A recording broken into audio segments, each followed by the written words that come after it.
మీ business గురించి మా ఛానల్లో ప్రమోట్ చేయించుకోవాలనుకుంటున్నారా? Contact us 8247743841.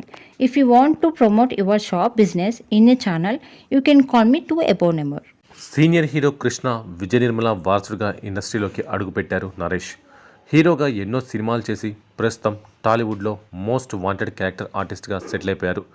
ప్రొఫెషనల్ లైఫ్ మాత్రమే కాదు, పర్సనల్ లైఫ్ వల్ల కూడా నరేష్ పలుమారు వార్తలు నిలిచారు. తన 9వ సంవత్సరం పండంటి కాపురం సినిమా ద్వారా పరిశ్రమకి పరిచయమయ్యారు. బాలనటులుగా వచ్చిన వారు కథానాయకులుగా విజయం సాధించలేరు అని అంటూ ఉండేవారు. ఆ క్రమంలో ఒక్క సినిమా చేస్తే చాలు పరిశ్రమలోకి అడుగుపెట్టాను అని చెప్పారు నరేష్. ఊహ తెలిసినప్పటి నుంచి నాకు తెలిసిందల్లా కృష్ణ గారు, అమ్మ విజయ నిర్మల గారి మేకప్ రూమ్, పొద్దున్నే మద్రాసులో వచ్చి కలిసే ప్రజలు, స్టూడియో వాతావరణం, ఇలా ఇవి చూస్తూనే పెరిగాను. ఇదే నా జీవితం కావాలని కోరుకున్నాను. 9వ ఏట పండంటి కాపురం లాంటి అద్భుతమైన చిత్రంతో అరంగేట్రం చేశాను. అయితే బాలనటులుగా వచ్చిన వాళ్ళు హీరోలుగా సక్సెస్ కారని చెప్తుంటారు.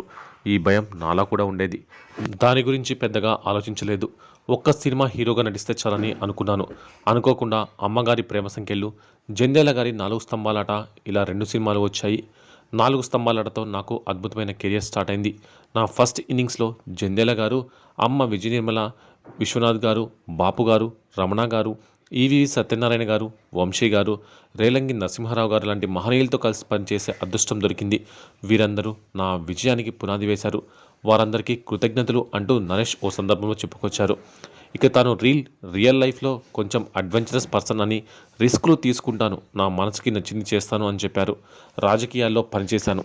తర్వాత సోషల్ సర్వీస్లోకి వచ్చాను. ఈ క్రమంలో దాదాపు 10 ఏళ్ల పాటు సినిమా పరిశ్రమకి దూరమయ్యాను అని చెప్పుకొచ్చారు. రెండో ఇన్నింగ్స్లో వైవిధ్యమైన పాత్రలు వచ్చినప్పుడు ఎస్వి రంగారావు గారిని స్ఫూర్తిగా తీసుకొని చేశాను. పరిశ్రమలో ఓర్పు, క్రమశిక్షణ చాలా అవసరం. ఇవి మా అమ్మగారి నుంచి నేర్చుకున్నాను అని చెప్తూ సెకండ్ ఇన్నింగ్స్లో మీ శ్రేయోభిలాషి, గుంటూరు టాకీస్, దృశ్యం చిత్రాలతో వైవిధ్యమైన పాత్రలు రావడంతో పరిశ్రమలో కొత్త మెరుగు వచ్చిందని చెప్పారు. ఒక నటుడు పరిశ్రమలో 10 ఏళ్ళు ఉండటమే గొప్ప, కానీ తాను 50 ఏళ్ళు పరిశ్రమలో గడపడం ఆనందంగా ఉందని చెప్పారు నరేష్. ఒక నటుడిగా ఎలాంటి పాత్రలు చేయాలని అనుకున్నానో దానికి మించిన పాత్రలు వస్తున్నాయి. కోవిడ్ తర్వాత పెద్ద మార్పు వచ్చింది. నేను అన్ని తరాలతో కలిసి పనిచేయడం నా అదృష్టం. అలాగే కొన్ని గౌరవాలు కూడా దక్కాయి. యునైటెడ్ నేషన్స్ సర్ నైట్వుడ్తో సత్కరించడం ఒక అరుదైన గౌరవం. ఇన్ని విజయాలతో పాటు ఇన్ని గౌరవాలు దక్కడం ఒక నటుడికి అరుదుగా జరుగుతుంది. ఇదంతా ప్రేక్షకుల ప్రేమాభిమానాల వల్లనే సాధ్యపడింది అని చెప్పారు నరేష్. కృష్ణ గారు, విజయ నిర్మల గారు ఉన్నప్పుడు ఇల్లు ఒక పండగలా ఉండేది. కృష్ణ గారు, విజయ నిర్మల గారు, ఇందిరమ్మ గారు, రమేష్ ఇంతమంది వెళ్ళిపోవడం అనేది దాదాపుగా ఒక డిప్రెషన్ని తీసుకెళ్ళింది.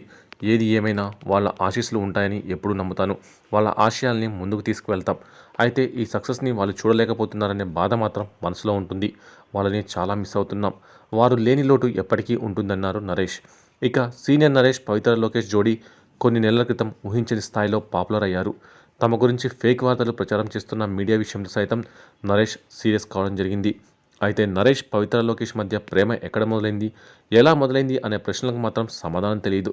అయితే ఓ సందర్భంలో మాత్రం వాటికి సమాధానం ఇచ్చారు. తన తల్లి విజయ నిర్మల పుట్టినరోజు ఫిబ్రవరి 20 అని, పవిత్ర లోకేష్ పుట్టినరోజు కూడా అదే రోజు అని నరేష్ చెప్పారు. ప్రకృతి నాకు ఆ విధంగా పవిత్ర లోకేష్ విషయంలో పాజిటివ్ ఒపీనియన్ కలిగించిందని నరేష్ అన్నారు.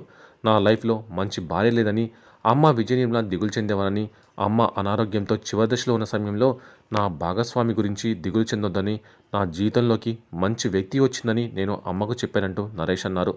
అత్తాకోడళ్ళు పుట్టినరోజులు కలవడం రేర్గా జరుగుతుందని, నా జీవితంలో మాత్రం ఈ మిరాకిల్ జరిగిందని నరేష్ వెల్లడించడం గమనార్హం. పవిత్ర లోకేష్ స్ట్రాంగ్ ఉమెన్ అని, ఆమె నాకు నచ్చడం వెనుక కారణం ఇదే అయి ఉండవచ్చని నరేష్ చెప్పుకొచ్చారు. ఇక పెళ్లిలో నరేష్ హ్యాట్రిక్ కొట్టాడు. వీరిద్దరిపై నరేష్ మూడో భార్య రమ్య రఘుపతి కేసు పెట్టింది. ఈ జంట లిప్ లాక్ పెట్టుకునే ఎన్నో వీడియోలు బయటకు వచ్చాయి. అయితే అదంతా సినిమా ప్రమోషన్స్లో భాగంగా చేశారు. మళ్ళీ పెళ్లి సినిమాతో ప్రేక్షకుల ముందుకు వచ్చారు. తాము పిల్లల్ని కనాలని అనుకోవడం లేదని, ఇప్పటికే ఉన్న పిల్లలు తమ పిల్లలే అని ప్రకటించారు. తమ ఆస్తి వారికై చెందుతుందన్నారు. దీంతో ఆ వార్త సామాజిక మాధ్యమాల్లో వైరల్గా మారింది. ఇక పవిత్ర లోకేష్ పుస్తకాలు బాగా చదువుతుందని, ఏ విషయాన్నైనా నేర్చుకోవడంలో ఎంతో ఆసక్తి కలిగి ఉంటుందని, ఆమెకు గౌరవ డాక్టరేట్ ఉండడం తనకు ఎంతో గర్వంగా ఉందని నరేష్ అన్నారు. ఆమె చదువుపై తాను ఎంతో గర్విస్తున్నానని చెప్పారు. సినిమాలు లేనప్పుడు ఎప్పుడూ చదువుతూ ఉంటుందని, పవిత్రతో పాటు హంపి యూనివర్సిటీకి తాను వెళ్ళానని, మహిళలపై రంగస్థలంపై పీహెచ్డీ చేస్తానని చెప్పినప్పుడు తనకు ఎంతో సంతోషంగా అనిపించిందన్నారు. ఓ దేవాలయంపై డాక్యుమెంటరీ తీసిందనే విషయాన్ని కూడా చెప్పారు. ఇక ప్రస్తుతం చేతి నిండా సినిమాలతో బిజీగా ఉన్న ఆయన అకస్మాత్తుగా తన ట్విట్టర్ ఖాతాలో ఓ ఎమోషనల్ వీడియో షేర్ చేశారు. తన బేబీ ఎక్కడో తప్పిపోయిందని దీనంగా కనిపించిన వారందరినీ అడుగుతున్నాడు. అది ఒక్కరోజు కంటికి కనిపించకపోయినా ఇంటిల్లిపాదికి ముద్ద కూడా దిగదని, ఎవరికైనా తన బేబీ కనిపిస్తే కబురు పెట్టమంటూ వెక్కి వెక్కి ఏడిచాడు. పైగా అందరూ కల్కి సినిమాలోని బుజ్జి తెలుసు కానీ ఈ బేబీ ఎవరో తెలియదంటూ హేళన చేస్తున్నారని, తమ బేబీని ఎలాగైనా వెతికి పెట్టమని ఏకంగా కల్కి చిత్ర యూనిట్తో పాటు డైరెక్టర్ నాగశ్విని కూడా ట్యాగ్ చేశాడు. కల్కి సినిమా వాళ్లకు బుజ్జి ఎలాగో తనకు బేబీ కూడా అలాగే అని, ఎలాగైనా తన బేబీ కనిపిస్తే దొరికేటట్టు చేయాలని రిక్వెస్ట్ చేశాడు. నరేష్ షేర్ చేసిన వీడియో నెట్టింట వైరల్ కావడంతో నెటిజన్లు ఆశ్చర్యపోయారు. అసలు బేబీ ఎవరు, ఎందుకు వదిలేసిపోయిందని షాక్ అవుతుండగా వీడియో చివర్లో అసలు విషయం బయటపెట్టాడు. నటుడు నరేష్ షేర్ చేసిన ఎమోషనల్ వీడియోకి కారణం తన కొత్త సినిమా ప్రమోషన్ అని తెలిసింది. ఈ రోజుల్లో సినిమా తెరకెక్కించడం కంటే ప్రమోట్ చేయడమే చాలా కష్టమైంది. జనాలకు తమ సినిమాను ప్రచారం చేయడం కోసం ఎప్పటికప్పుడు సరికొత్త మార్గాలను ఎంచుకుంటున్నారు. ఇటీవలే డార్లింగ్ సినిమా కోసం ప్రియదర్శి నభా నరేష్ కొత్తగా ట్రై చేయగా, ఇప్పుడు నరేష్ కూడా తన కొత్త సినిమా వీరాంజనేయులు విహారయాత్ర కోసం ఈ వెరైటీ ప్రమోషన్ చేశాడట. ఈ చిత్రంలో నరేష్తో పాటు హాస్య బ్రహ్మానందం కూడా ప్రధాన పాత్రలు నటిస్తున్నారు. అవుట్ అండ్ అవుట్ కామెడీతో రూపొందిన ఈ సినిమాతో సుధీర్ పుల్లట్ల దర్శకత్వం వహిస్తున్నాడు.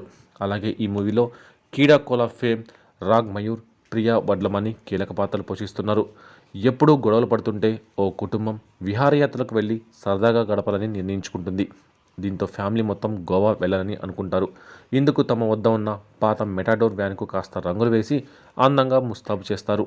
ఈ గోవా ప్రయాణంలో తమకు ఎదురైన పరిస్థితులే ఈ సినిమా అని తెలుస్తోంది. అయితే నరేష్ షేర్ చేసిన ఒక్క వీడియోతో ఈ సినిమాకు ఫుల్ పబ్లిసిటీ వచ్చేసింది. డైరెక్టర్ నాగ్ అశ్విన్ను ట్యాగ్ చేయడంతో ఈ వీడియోకు ఎక్కువగా రెస్పాన్స్ వస్తుంది.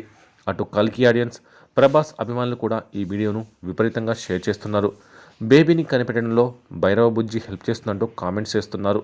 మొత్తానికి నరేష్ అంతలా ఎమోషనల్ కావడం వెనుక పవిత్రం ఉంటుందని చాలామంది అనుకోగా, కానీ సినిమా ప్రమోషన్ అని తెలిసి అందరూ నవ్వుకుంటున్నారు.